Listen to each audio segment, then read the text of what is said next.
Dois objetivos diferentes para a mesma classe de ativos. Conheça as estratégias de gestão com exposição à bolsa long only e long and short.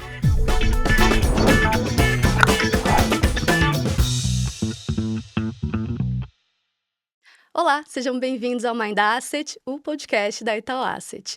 Eu sou a Isa, da equipe de comunicação do Itaú.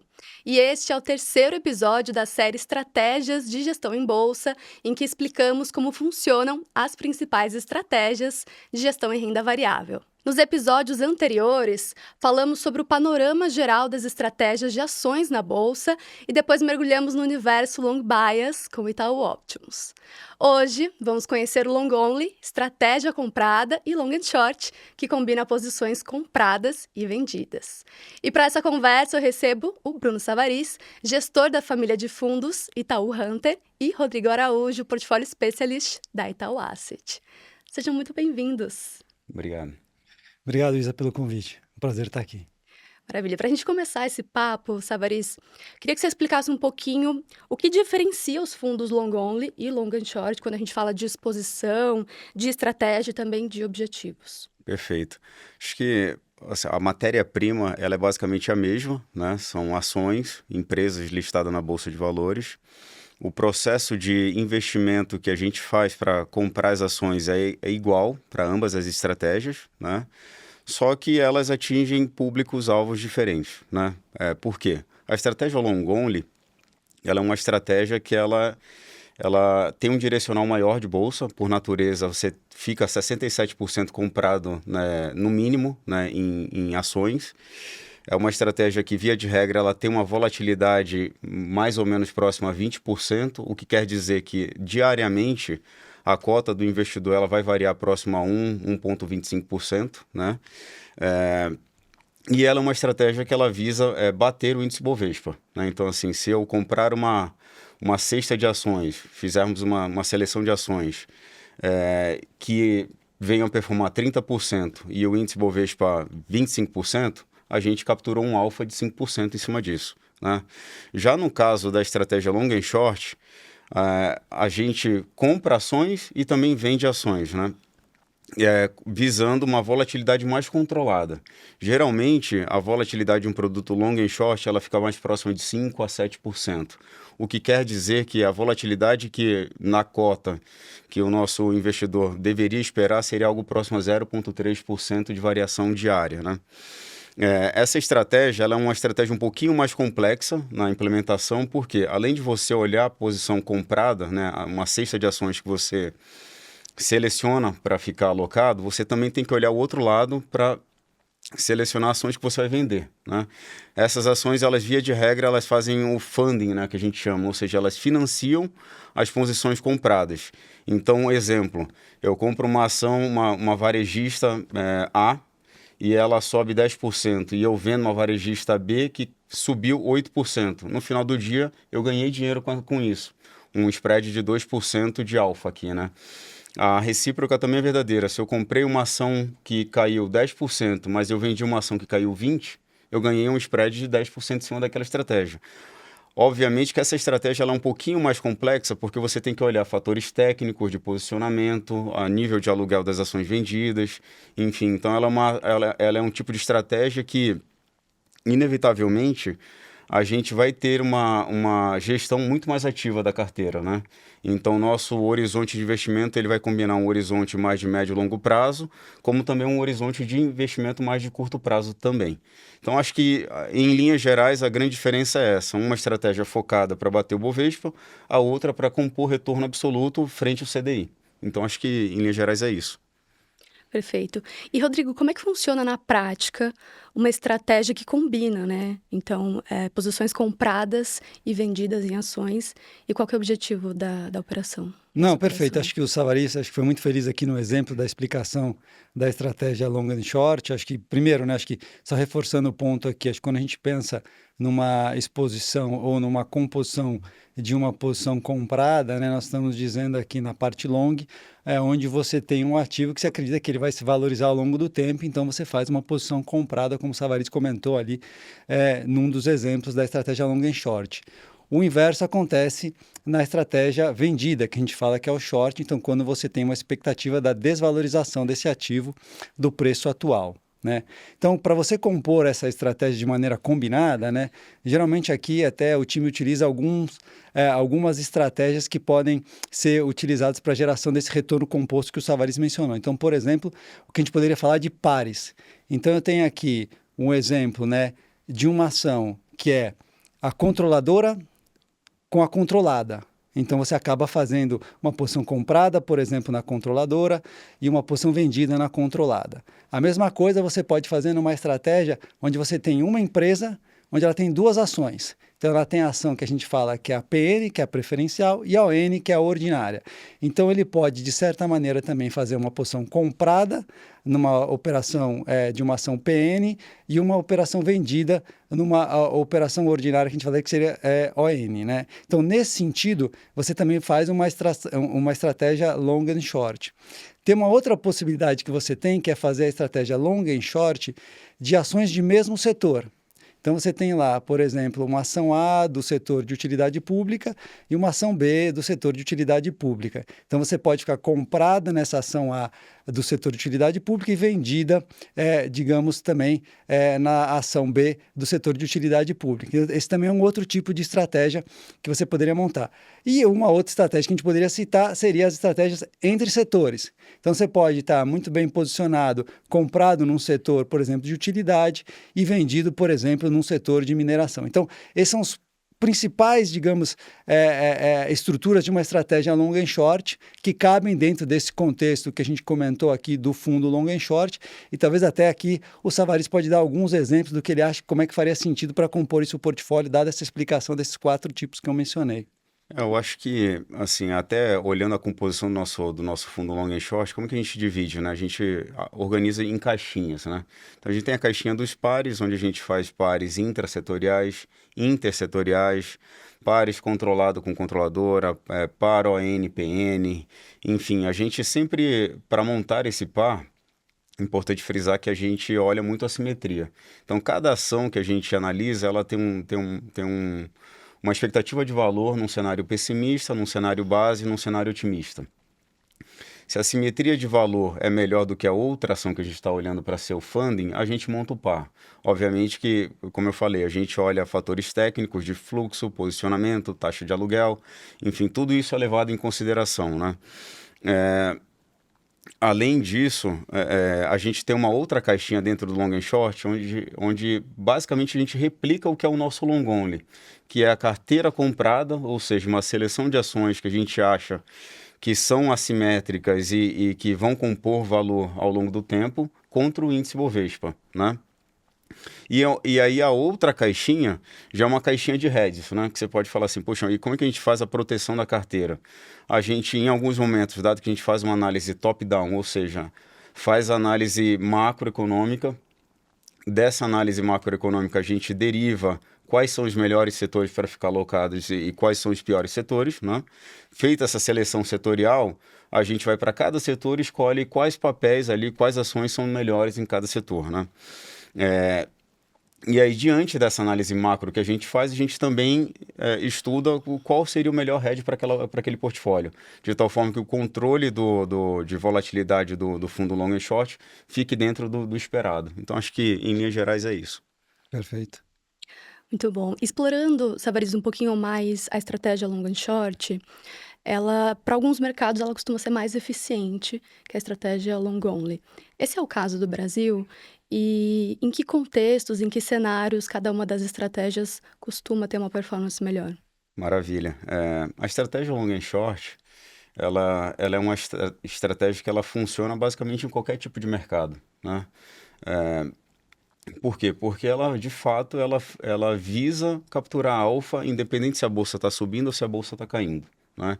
Então, assim, a ideia é, obviamente, olhar a geração de alfa entre papéis diferentes, né? Há um cenário onde essa estratégia ela vai melhor, que é aquele cenário onde você também tem um vento a favor da bolsa. Por quê? Geralmente, quando a bolsa está indo bem, né, o fluxo vindo de investimentos está vindo para a bolsa, vis-à-vis a renda fixa, você também começa a olhar o mercado muito mais focado no fundamento do que na análise só técnica e de fluxo, né? E a estratégia long and short, ela começa a funcionar melhor também. A taxa de aluguel cai, a liquidez melhora, o tamanho de posição que você consegue fazer também é melhor. Enfim, esse tipo de ambiente onde a estratégia long and short vai melhor, combina também com um cenário onde o long only vai bem. E qual é esse cenário? É o cenário onde a gente tem crescimento econômico sustentável, bom, com uma taxa de juros um pouquinho mais convidativa, né? No Brasil, o grande problema na entrave da Bolsa Brasileira que a gente acaba sofrendo é que no Brasil a gente tem ou juros altos ou ele é muito alto, né? Então são lapsos de juros um pouco mais dentro do razoável que a gente tem aqui no Brasil. Então, assim, quando a gente tem um cenário de juros mais civilizado e o crescimento econômico está acontecendo, né, você consegue vislumbrar as empresas que você está olhando compondo retorno ao longo do tempo, ou seja, crescendo o lucro 10%, 15% ao ano. E se você entra nessa ação, numa relação preço-lucro assimétrica, você acaba ganhando bastante dinheiro, né? Então, assim, moral da história, para investimento long only é muito bom quando você tem um cenário de queda de juros e crescimento econômico bom, né? E para a estratégia long and short vai funcionar em qualquer momento. Mas esse cenário que a gente até pode vir a experimentar em algum momento no futuro, de juros caindo e crescimento razoável, acaba sendo muito bom também para long and short. Acho que complementando, acho que a parte que o Savarys comentou aqui, principalmente na parte do long only, né? Embora ele tenha comentado ali que no mercado de tendência de alta a estratégia tende a se beneficiar, acho que tem cenários também, como a gente pode citar aqui, que são cenários tanto de expansão, como ele comentou aqui, de ciclos, digamos, de expansão, como também ciclos, digamos, de recuperação, onde essa estratégia acaba performando muito bem. Mas dentro desse contexto da estratégia, acho que é muito importante também quais são, digamos, as ações que compõem esse portfólio para cada um desses ciclos econômicos que a gente está comentando. Então, muito provavelmente ali, num ciclo econômico de expansão, o Savarys vai olhar empresas ali que tem ali o que a gente fala que é um fator de crescimento, né? Que tendem a se beneficiar aí com esse aumento do crescimento econômico, atividade econômica, né? Juros baixos, né? Inflação baixa, enfim, o consumidor mais confiante do ponto de vista de consumo, né? Quando você está num ambiente de ciclo de mercado, a gente está falando de que é uma recuperação, onde você está vindo de um movimento de retração, né? Você tem ali, então, muito provavelmente estratégias mais voltadas a empresas que a gente fala que é de valor, né? Onde você tem ali um preço-lucro, né? Que foi muito descontado, né? Devido ao fato de você estar num ambiente antes de um cenário cíclico de maior retração, onde você vai ter também, de novo, uma retomada dessa atividade econômica, né? Uma inflação um pouco mais controlada, né? Uma expectativa de um aumento de confiança do consumidor, onde essas ações também acabam performando muito bem. E por fim, aqui, até mesmo num ciclo de retração, né, onde a gente diz ali que você tem uma redução da atividade econômica, né? Você tem ali digamos, um índice de confiança do consumidor menor, etc. e tal. Tem estratégias muito voltadas à questão de qualidade, né? Onde são empresas ali que estão muito bem posicionadas no setor que atuam, são geradoras de caixa, são boas pagadoras de dividendo, perdão. Elas são empresas que estão em setores defensivos que também acabam performando muito bem nesse setor. Então, assim, independente do ciclo que a gente está comentando aqui, acho que o importante de falar do long only é que, a depender de cada ciclo, o gestor tem componentes para navegar muito bem cada um desses ciclos. Acho que até pegando o gancho no que o Rodrigo mencionou, acho que vale usar como exemplo 2024. No final de 2024, acho que não é novidade para ninguém, a gente teve um final de ano realmente muito difícil para a Bolsa Brasileira, né? Pegar ali setembro até dezembro. Foi um período onde o mercado tinha uma expectativa de um ajuste fiscal importante no Brasil para acontecer.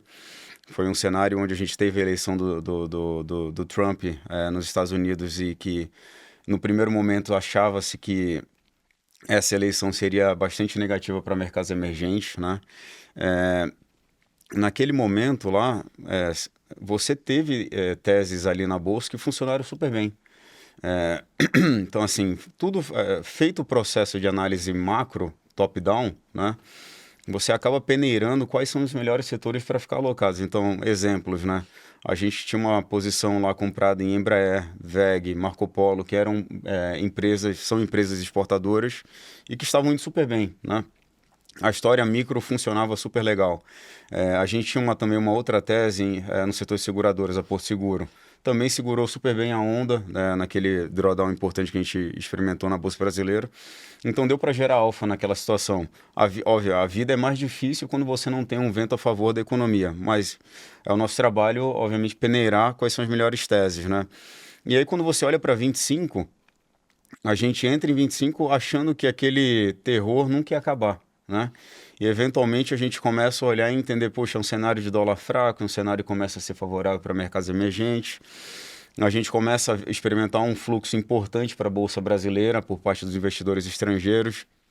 Então toda aquela maré de pessimismo que a gente experimentou nos últimos 3 meses do ano passado começou a reverter e reverteu de forma importante, né? Muito rápido. E aí a gente está tendo agora um ano de 25 onde a Bolsa sobe algo próximo a 25, 27%, né? A nossa carteira no long only está subindo algo próximo a 40%. Você fala, poxa, como é que foi possível, né? Não precisou inventar a roda, né? A gente tinha teses muito boas em composição de valor ao longo do tempo, em setores bastante líquidos que funcionam super bem, no setor bancário, no setor de utilidade pública, no setor de infraestrutura, enfim. Então, assim, deu para fazer um trabalho para gerar um alfa num ano que parecia ser um ano perdido, né? E, na verdade, está sendo um super ano para a Bolsa Brasileira. Perfeito. Eu quero aproveitar que você citou, então, alguns setores, o setor de utilities e financeiro se destacou na Bolsa Brasileira. Como é que esse destaque, essa tendência se reflete em oportunidades? O que você enxerga de oportunidades estruturais daqui para frente? Perfeito. A gente tem, né, na nossa célula ali de gestão do Hunter, uma predileção por esses setores. Por quê, né? Porque a economia brasileira, quando você olha de 2011 para cá, ela é basicamente uma economia onde o crescimento do PIB per capita ele é nulo, né? Então, assim, você não gerou valor, né, por habitante aqui no Brasil. Mas, óbvio que você tem setores onde esse tipo de economia acaba indo bem, né? Então, setor bancário, enfim, a gente tem os bancos e etc. O consumidor brasileiro ele é um consumidor alavancado, né? Então, assim, até recentemente teve um tema no mercado americano que é o compre agora e pague depois, né? No Brasil a gente sempre teve, né, com o uso do cartão de crédito. Então, assim, o Brasil realmente estava um tempo à frente já porque o consumidor precisa desse tipo de instrumento. Então, assim, o setor bancário, ele acaba, quando você olha lá, óbvio que você tem que ter o banco sabendo dar empréstimo para compor um retorno sobre o patrimônio dele acima do custo de capital. Se você escolhe bem o banco, você vai compor esse retorno ao longo do tempo, né? É o caso do Itaú, né? Meio que chovendo uma olhada aqui que o banco está fazendo um excelente trabalho há bastante tempo, né? Tem outros bancos também fazendo um bom trabalho que estão no nosso portfólio, como o Banco Pactual e até mesmo o Nubank, que é algo mais recente, mas também ganhou um espaço super relevante no mercado e a gente tem na nossa carteira. Quando você olha para o setor de utilidade pública, que a gente também gosta, e o setor de infraestrutura, basicamente é o setor regulado, né? Você tem realmente métricas de retorno e de investimento bastante definidas.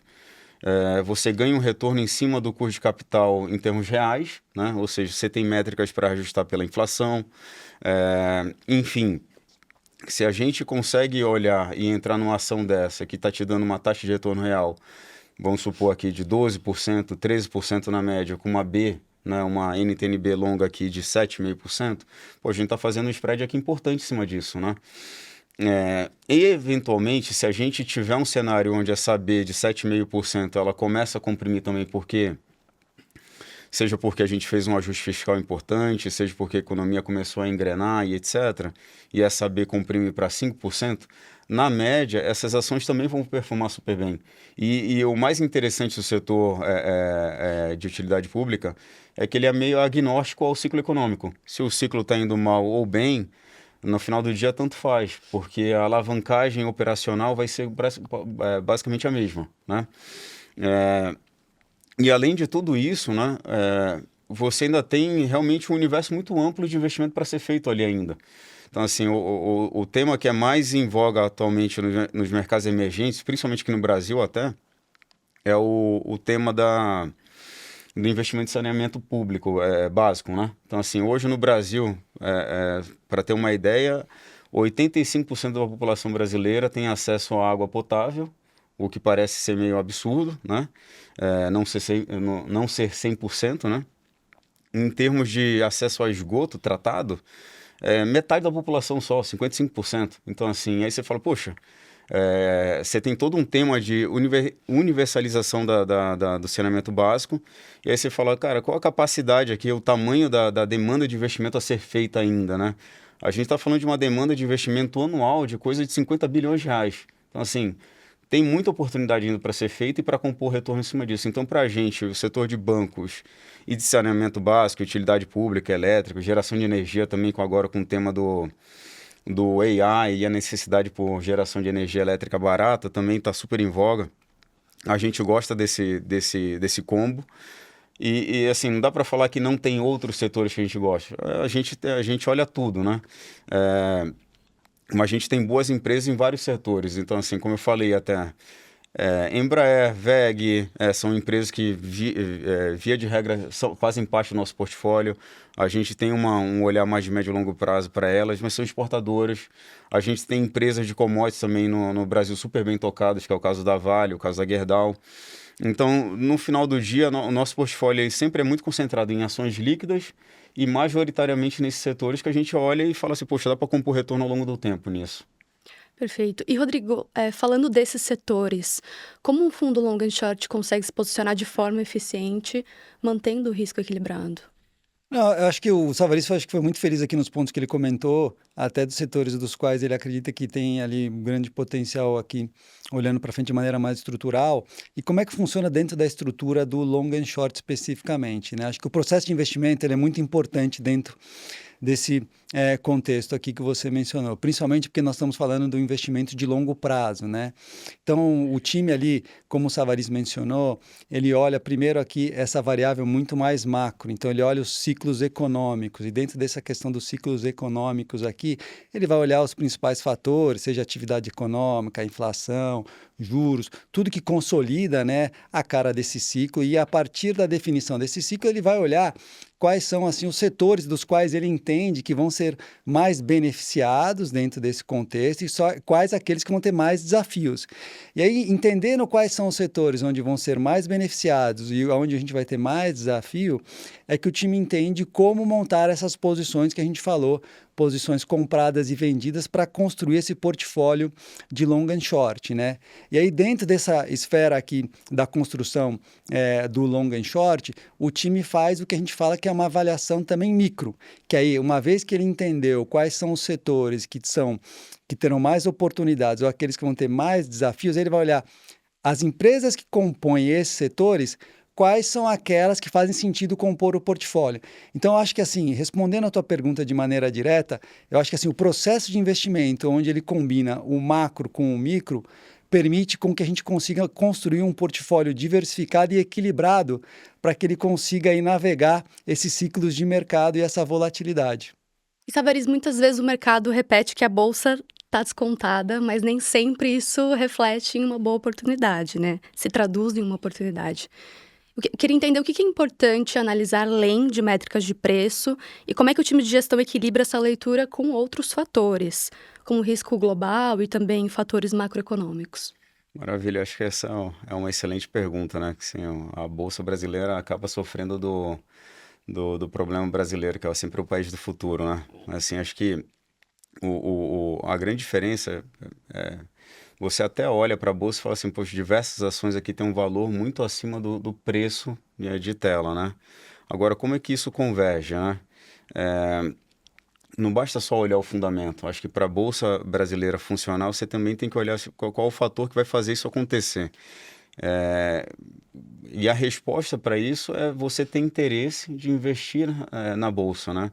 Ou seja, o fluxo. De onde que vem? Então, se você olha o cenário atual brasileiro, É meio que cenário de terra arrasada. Você está falando de mais ou menos 5, 6% de investimento, do agregado de investimentos no Brasil, está alocado em bolsa. Acho que esse é o pior patamar desde a grande recessão brasileira em 2015, 2016, né? Patamar equivalente ao período da Dilma lá atrás. Então, assim, a gente olha e fala assim, puxa, é pior do que isso, é difícil ficar, né? Quando você olha para o peso da Bolsa Brasileira, do investimento em Brasil, em equities no Brasil, num portfólio global, você está falando que o peso de Brasil é de 0,4%. Esse é o pior patamar do Brasil nos últimos 20 anos, 25 anos quase. Então a gente está falando que, puxa, se você pega lá o período de 21 a 22, um pouquinho pós-pandemia, a gente tinha um peso de 0,65%. Só essa diferença de 0,4% para 0,65% é equivalente a uma indústria local brasileira inteira de bolsa, pra você ter ideia. Quão grande é esse universo de investimento em ações de forma global. Se a gente olha para o período de 2018, 2019, onde a gente tinha aquela expectativa de governo reformista, de centro-direita e etc., onde a gente tinha uma ideia de que a economia ia crescer bastante e o ajuste fiscal seria feito, né? A gente estava falando ali de um peso que chegou a ser de 0,9%. Então, assim, se a gente sai do 0,4 para o 0,9, é tanto fluxo que, assim, o preço vai faltar papel, né? E aí, nesse momento, né, que a gente pode experimentar esse inflow importante para a Bolsa Brasileira, tem um outro problema, que as ações elas são baratas, são interessantes ao ponto de que o time de gestão e o conselho de administração das empresas têm recomprado as ações. Ou seja, o float, né, que é o percentual de ação em circulação dessas empresas no mercado que já era pequeno, está ficando cada vez menor. Então, assim, realmente é um cenário onde a oferta e demanda, olhando para frente, pode vir a trazer um certo desbalanceamento importante. E essa conversão ela vai ser mais rápida ainda, né? Então, assim, além de olhar o fundamento, a gente também tem que olhar esse fluxo, né? No final do dia, tem um outro ponto aqui no Brasil que a gente também tem que olhar, que é, poxa, esse inflow, quando que ele deveria virar, né? Quando você tem uma taxa de juros básica de 15%, cara, é tanto juro e é tanto produto incentivado que a gente tem hoje, ou seja, que não paga tributação, que não faz tanto sentido você tomar um risco absurdo de bolsa, de investimento, porque tem risco, né? Quando você compra uma ação. Quando você está levando realmente um retorno de 15, 16, 17% aí, meio que de graça, né? Então, se a gente começa a olhar esse juro indo para algo mais próximo a 10%, é um número mágico, né? Qualquer coisa abaixo de 1% ao mês, o investidor já começa a se sentir um pouco mais incomodado de ficar no quentinho do CDI, né? Então, assim, realmente é uma competição muito forte que a gente acaba sofrendo aqui com a renda fixa, agora com as incentivadas. Então, o cenário de juros, ele realmente ele tem que ser um pouco mais amistoso e, óbvio, assim, se a gente tiver um cenário onde emergentes é mais favorecido globalmente, a gente também passa a ter um pouco de fluxo lá de fora, né? Então, além de olhar fundamento, tem que olhar esse fluxo também para entender como que se encaixa. Fala um pouquinho de Hunter agora. Tavares, eu queria entender como é que você busca esse equilíbrio entre proteção e retorno nas estratégias de bolsa do Hunter Long Only e também no Hunter Total Return. Perfeito. Acho que a melhor resposta que eu posso te dar para isso é, de fato, olhar não só a parte da análise do fundamento e da simetria de cada ação. Se a simetria realmente começa a ficar magra, a gente reduz a posição e a gente não tem tanto apego à posição em si, né? Então a gente está aqui para olhar para a simetria e ao nosso dia a dia aqui, basicamente viver isso. Mas além dessa análise da simetria, a gente também olha muito a parte técnica, né? A parte de fluxos, entender como está o posicionamento no papel, saber, enfim, se tem algum trigger, né, para aquela posição, algum gatilho que possa fazer com que o papel ou performe melhor ou performe pior. Então, realmente é um olho no peixe e outro no gato, né? Assim, o fundamento ele é bom, mas você tem que estar atento para o que pode fazer aquele fundamento, às vezes, descarrilhar um pouco, né? Ou, às vezes, até engatar uma primeira e você ter que aumentar a posição e se beneficiar daquilo. Então, assim, realmente é uma gestão muito mais dinâmica, né? Motivo pelo qual a gente realmente preza pela liquidez dos papéis que a gente tem no nosso portfólio, para poder nunca perder essa taticidade, né? Da gestão. No long only, é mais fácil você olhar, montar uma posição e carregá-la por mais tempo sem ter tanto problema com o gerenciamento diário, né? Porque ele é um produto que ele foi feito para tolerar mais volatilidade, né? Então, o cotista ele tem que estar ciente disso, né? Já no long and short, é uma volatilidade mais controlada, então, assim, a gente realmente, a gente acaba sendo um pouco mais tático, né?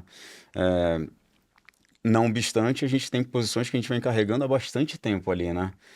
Óbvio, faz o ajuste de tamanho de posição e etc., mas elas estão ali há pelo menos 18, 24 meses já, que é o caso da Embraer no nosso portfólio. Enfim, a Itaú, entre várias outras aí. Mas em linhas gerais é isso, tá? É olhar o técnico e tentar combinar ele com o fundamento. Muito bom. E chegando aqui na nossa etapa final dessa conversa, eu queria entender um pouquinho daqui para frente, pensando em 2026. Qual é o papel da renda variável no próximo ano e também como as estratégias, né, dos dois fundos podem se complementar ali no portfólio dos investidores. Maravilha. Acho que é um momento propício para a gente fazer esse marketing, porque eu acho que, como eu falei, 2025 pegou todo mundo de surpresa, né? Tá sendo um ano até agora muito bom, né? Diferentemente daquele 2024 depressivo que a gente teve. E foi para surpresa para, acho que, bastante gente, né? Eu acho que 26, pelo que a gente está construindo aqui, que é um cenário onde a gente deve começar a ver uma taxa de juros começar a cair a partir de janeiro ou março, né?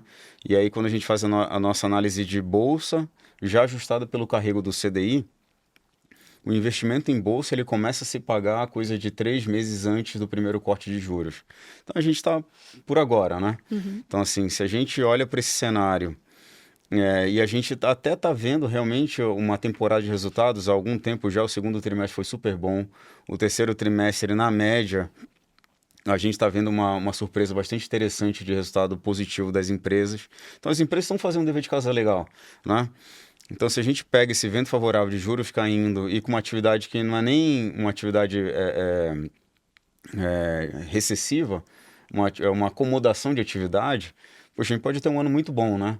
E, óbvio, vai ser um ano que a gente vai ter que viver um dia de cada vez, porque vai ser um ano de eleição, tem bastante volatilidade, vai ter bastante barulho, mas eu acho que as empresas, em termos de fundamento, estão fazendo um trabalho legal. Eu acho que o ambiente macro ele vai ser um pouco mais favorável para o investimento em bolsa, e a gente, quem sabe, pode ver se o dólar continuar fraco, a gente pode continuar vendo esse fluxo favorável para emergentes e o Brasil vai se beneficiar disso também, né? E no limite, né, até um outro ponto, que quando você olha Brasil vis-à-vis outros emergentes, o Brasil acabou ficando realmente bastante descolado até em relação a eles, em termos de preço-lucro, né? Então, é um cenário de preço aparentemente no relativo bom, com o ambiente macroeconômico ficando mais favorável e com um cenário de fluxo que, na nossa opinião, só tende a melhorar, né? Pior do que está, não fica, né? Então, você pega as três combinações aqui, parece ser bastante animador aqui o cenário para 26. Do lado de vocês, Rodrigo. Eu acho que assim, isso até se me permite, Isa, acho que assim, no primeiro episódio, acho que vocês também foram muito felizes ali em comentar um pouco da importância, né, dentro de um modelo de portfólio, né, de uma alocação num fundo long and short, num fundo long only, né, e eu acho que é um pouco dessa discussão que a gente também tem que ter agora aqui, né, acho que o investimento num produto long only, como a gente vem comentando do long and short, né, é um investimento de longo prazo, né, então assim, o que significa isso? Significa que você vai passar por vários ciclos de mercado e eles vão se repetir ao longo do tempo. E aí você tem que ter essa capacidade de saber navegar esse ciclo de mercado, né? E aí, como é que esse produto se encaixa dentro do portfólio do investidor? Eu acho que esse é o ponto que a gente tem que pensar aqui. Então, quando você olha hoje a carteira recomendada, a depender do perfil do investidor, seja ele pelo seu suitability, né, conservador ou mais arrojado, né, você vai perceber que sempre tem parcelas ali recomendadas, uma parcela de multimercado e uma parcela de ações, né? E aí acho que a pergunta que a gente tem que se fazer aqui é assim, em que momento estar investido nesses produtos? Eu entendo, quando você tem um perfil adequado para uma carteira recomendada, você tem que estar investido nesse produto. E essa aqui é a discussão que o Savary está trazendo, né? Então, assim, hoje, quando você pensa num produto long and short, que caberia muito mais dentro dessa alocação de multimercados, né? A gente teve uma discussão muito interessante. Dentro do multimercado, você tem a estratégia macro e você tem a estratégia de valor relativo. Então, o long and short, ele entra dentro dessa caixinha de valor relativo. Então, quando você pensa no teu portfólio como um todo, se você tem o perfil para, digamos, ter uma alocação em multimercados, acho que faz muito sentido você ter uma alocação num produto como o Hunter Total Return, como a gente vem comentando aqui. A mesma coisa acontece quando a gente fala na parte de ações. Então, quando você olha o teu portfólio, na recomendação pelo teu perfil, faz sentido você ter uma alocação de longo prazo em bolsa, né? A gente está falando aqui do Hunter Long Only, né? Que é um fundo de gestão ativa, onde o time está de maneira constante ali, olhando o mercado, né? Vivenciando diferentes ciclos, né? Rotacionando a carteira conforme o comportamento do mercado e das oportunidades. Quando você olhar no longo prazo, acho que também faz muito sentido você ter uma alocação em ações com um produto como esse de gestão ativa que busca gerar esse retorno adicional para o portfólio. Então, a gente está falando muito de 2026, mas eu estou trazendo a discussão para uma discussão um pouquinho mais ampla, né? Que é assim, acho que você ter a propensão, dado o teu perfil, a uma alocação em multimercado e renda variável, acho que faz muito sentido você ter esses dois produtos dentro, digamos, do teu portfólio, porque a diversificação do teu portfólio, ela acaba sendo muito benéfica, né, para a composição da sua carteira. E por que eu estou comentando isso? Se você for olhar a correlação, por exemplo, do Hunter, do Total Return, né, que é o nosso fundo long and short aqui, da classe multimercado, a correlação dele, por exemplo, com o IHFA, que é o índice de hedge fund da Ambima, é uma correlação baixa, ou seja, então ele é complementar a essa classe de certa maneira. Se eu for pensar a correlação do Hunter Total Return com o CDI, é uma correlação muito baixa. Então, ele também é complementar à construção de um portfólio onde você tem um investimento em renda fixa, como o Savary mencionou. E a mesma coisa acontece mesmo o produto Hunter Total Return, que é o nosso long and short, que tem ações dentro do seu portfólio, mas que faz essa estratégia de comprar e vender ações, a correlação dele com o Ibovespa é baixa. Então, eu digo para você, olha, independente dos ciclos de mercado, se é um investimento de longo prazo e você tem perfil, faz muito sentido você ter no seu portfólio. Aí eu trago essa mesma discussão para o long only, né, que é o nosso Hunter Long Only. Quando eu olho aqui a participação, né, obviamente, como ele falou assim, do mercado acionário, das oportunidades, olhando para frente, eu também trago aqui outras, digamos, informações que são importantes do ponto de vista de correlação também. Então, quando eu olho aqui a correlação, por exemplo, do Long Only, né, do Hunter com o CDI, é uma correlação muito baixa. Quando eu olho a correlação, por exemplo, do Long Only com o S&P 500, também é uma correlação muito baixa. Então, assim, ele complementa teu portfólio. Assim, a gente precisa pensar muito nesse longo prazo e avaliar essa capacidade do time de, ao longo dos ciclos, conseguir performar e responder muito bem por meio de performance, que é o que vem acontecendo. Então, acho que para o desfecho da conversa aqui, eu deixaria esses pontos aqui de atenção. Muito bom. Rodrigo, Savary, foi um prazer receber vocês aqui no Mind Asset. Muito obrigada pelo papo. Acho que deu para entender bem esse universo dos fundos long only e long and short. Obrigado pelo convite. Eu que agradeço o convite. Muito obrigado. Obrigada. E para você que nos ouve, siga o Mind Asset na sua plataforma favorita e acompanhe os outros episódios da série. E para saber mais sobre os fundos Itaú Hunter Total Return e Hunter Long Only, é só acessar o link que está aqui na descrição do episódio. Até a próxima!